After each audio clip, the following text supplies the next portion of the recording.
আমরা জানতাম শেখ হাসিনার পতন হবে, তবে কবে হবে, কখন হবে, কত রক্তপাতের মধ্য দিয়ে হবে সেটার জন্য আমরা অপেক্ষা করছিলাম, আমরা জানতাম না। আমি ইদানিং কয়েকটি কথা প্রায় সবাই বলি যে যারা গণ অভ্যুত্থানের মধ্য দিয়ে যে সমস্ত ফ্যাসিস্টদের, স্বৈরশাসকদের পতন হয়, তারা কখনো আবার সেই দেশে রাষ্ট্র ক্ষমতায় ফিরে আসতে পারে না এবং সুস্থ রাজনৈতিক ধারায় টিকে থাকতে পারে না।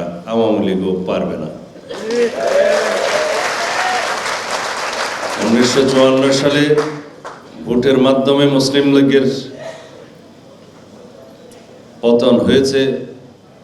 1969 বাংলাদেশের এই ভূখণ্ডে, তৎকালীন পূর্ব পাকিস্তানে গণ অভ্যুত্থানের মধ্য দিয়ে আইয়ুব খানের পতন হয়েছে এবং পাকিস্তানের বিনাশ হয়েছে এবং তার সূত্র ধরে 2 বছরের মধ্যেই বাংলাদেশের স্বাধীনতা হয়েছে।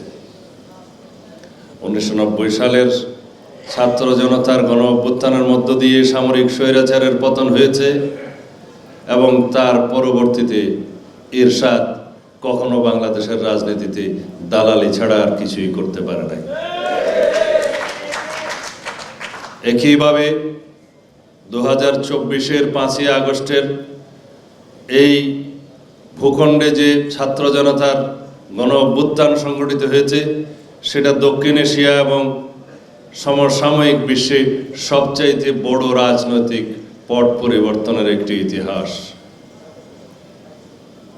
সুতরাং যদি আওয়ামী লীগ বাংলাদেশে আবার রাজনীতি করার সুযোগ পায়, তাহলে সেটা হবে আমাদেরই রাজনৈতিক কৌশলের ব্যর্থতা। ইদানিং আমি আরো একটা কথা প্রায় বলি যে আওয়ামী লীগকে শুধু সরকার রাস্তায় পুলিশ দিয়ে ঠেকালে হবে না, শুধুমাত্র আওয়ামী লীগের রাজনীতি নিষিদ্ধ চাই এরকম কিছু স্লোগান দিয়ে কিছু কিছু ছাত্র সংগঠন বললে হবে না। আওয়ামী লীগের বিরুদ্ধে মানুষ গ্রহণ করবে সেরকম রাজনৈতিক সংস্কৃতি আমাদেরকে চালু করতে হবে।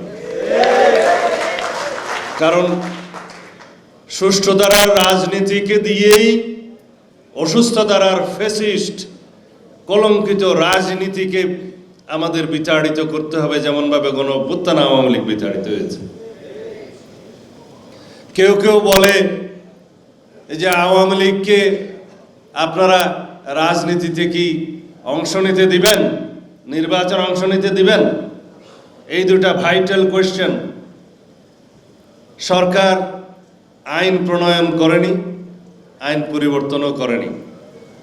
আওয়ামী লীগকে রাজনৈতিক দল হিসেবে বিচারের আওতায় এখনো আনেনি, আনার কোনো অবস্থাও দেখছি না, শুধু মুখে বলছি।